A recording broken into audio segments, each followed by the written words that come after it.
आप सभी को मेरी तरफ से प्यार भरी नमस्कार। हम में से कुछ लोग विद्यार्थी हैं तो कुछ उनके माता पिता, और सभी को इस बारे में चिंता लगी ही रहती है कि हमारे बच्चे की पढ़ाई अच्छी हो या मैं परीक्षा में अच्छे नंबर से पास हो जाऊं। इसका जवाब क्या है? इसका जवाब महाराज जी के इस वाक्य से हमें मिल सकता है कि हम जो पाठ याद करें उसे हम परीक्षा के समय अच्छे से लिख पाएं। किस तरीके से हम अपनी मेमोरी पावर को इंक्रीज कर सकते हैं। एक जिज्ञासु महाराज जी से सवाल करते हुए पूछता है, महाराज जी, जब मैं शाम को अपनी डायरी भरने लगता हूँ तो दिन भर की छोटी मोटी गलतियां जो मैं करता हूँ मुझे याद ही नहीं रहती। मुझे क्या करना चाहिए? महाराज जी जवाब देते हुए कहते हैं, अपनी मेमोरी पावर तेज करो। मेमोरी पावर तेज करने के लिए पेलमन सिस्टम के नाम से एक तरीका प्रचलित है। आपने उसके बारे में सुना होगा।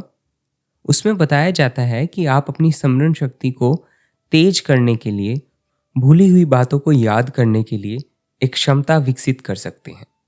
उसमें आप याद करते हैं कि सुबह उठने के बाद पहले मैं बाथरूम गया, वहाँ जाकर मैंने स्नान किया, फिर नाश्ता और फिर दफ्तर चला गया। आगे फिर ये किया और वो किया। आप याद करें और सोचें कि जब आप सुबह बिस्तर से उठे तो उस वक्त आपके मन में क्या विचार आए। फिर जब आप बाथरूम में गए तो उस वक्त आपके मन में क्या विचार थे। हम क्या करते हैं, सारा दिन हम क्या कर रहे थे, हमें वो ध्यान रखना है। हम शरीर करके जो भी काम करते हैं केवल उसी का हिसाब रखते हैं। हमारी नज़र शरीर और शारीरिक काम धंधों पर ही लगी रहती है। मन की तरफ तो कभी ध्यान ही नहीं देते। पेलमन सिस्टम में आपको सुबह से शाम तक किए गए सारे कामों को और जो भी घटनाएं आपके साथ हुई उनको याद करना होता है। इस तरह आपकी मेमोरी पावर तेज हो जाएगी।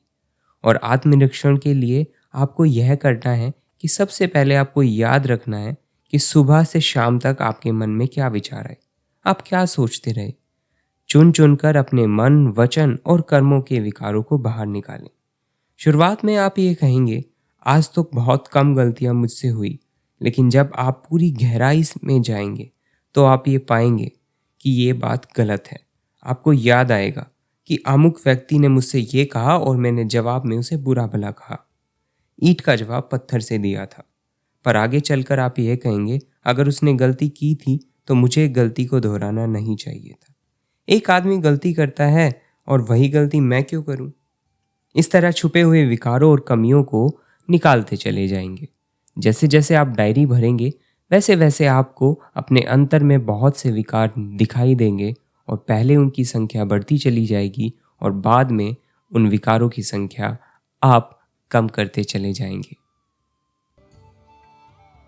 इस तरीके को अपनाकर हम आत्मनिरीक्षण डायरी को भी भर सकते हैं और अपनी मेमोरी पावर को भी इंक्रीज कर सकते हैं। तो इससे हमारे एक पंथ और दो काज सिद्ध हो जाएंगे। आशा करता हूँ कि आप सभी लोग आत्मनिरीक्षण डायरी भरेंगे और बाकायदगी से अपना ध्यान अभ्यास करते होंगे।